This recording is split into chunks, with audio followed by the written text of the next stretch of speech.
Mga boss, idol, halina at talakayan natin ngayon ang balitang nabuhay muli ang trade ni Kyrie Irving papunta sa Lakers matapos itong magparinig kay LeBron James bago ang kanilang laro kanina. Tatalakayan na rin natin dito ang nabuong bagong super team ng Indiana Pacers na talaga namang kinabibiliban ng mga fans sa social media. Kakasa na nga ba ang kanilang team para pumasok sa minimithing NBA Finals? Pero bago yan, please don't forget to hit the notification bell at mag-subscribe sa ating channel.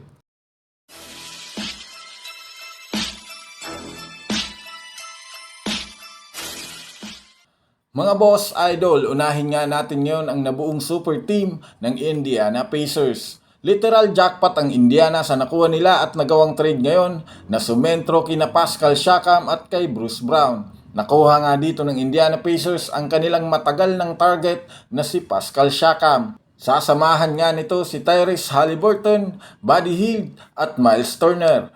Pero isang malaking katanungan kung magiging success nga ba ang lineup na ito. Kung susumadayan nga natin ngayon mga boss idol, may 23 wins, 17 losses nga ang kanilang record sa East. Malaking tulong nga ang maibibigay dito ni Siakam kay Haliburton. Mababawasan nga dito ang kanyang load para sa opensa dahil maituturing nga natin isang all-star caliber si Pascal Siakam na maaasahan lalo sa opensa sa pag-average nito ng almost 18 points per game na may kasamang 6 rebounds. Isa pa dahil na rin naman kay Tyrese Haliburton, siguradong ang busog lagi sa assist sa ilalim si Siakam. Dagdag pa nga dyan, meron rin naman niyang tira sa labas si Siakam dahil ito nga ang pina-improve niya noong off-season. Kaya naman naaabangan nga natin sa mga susunod na araw kung makakapag-adjust at makakasabay agad ito sa playing style ni Coach Rick Carlisle.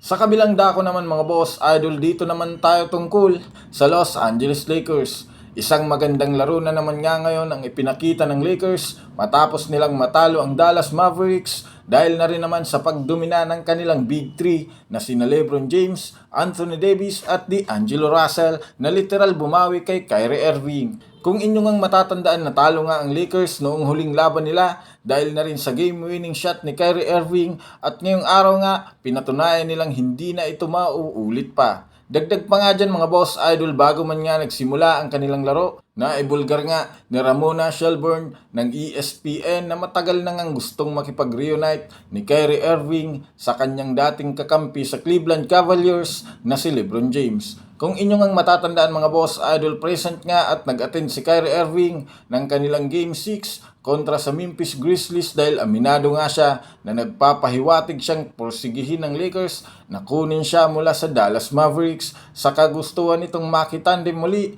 kay LeBron James. Alam naman nga natin na gustong gusto rin naman ni LeBron ng isang magaling na point guard at isa nga si Irving sa nasa listahan niya.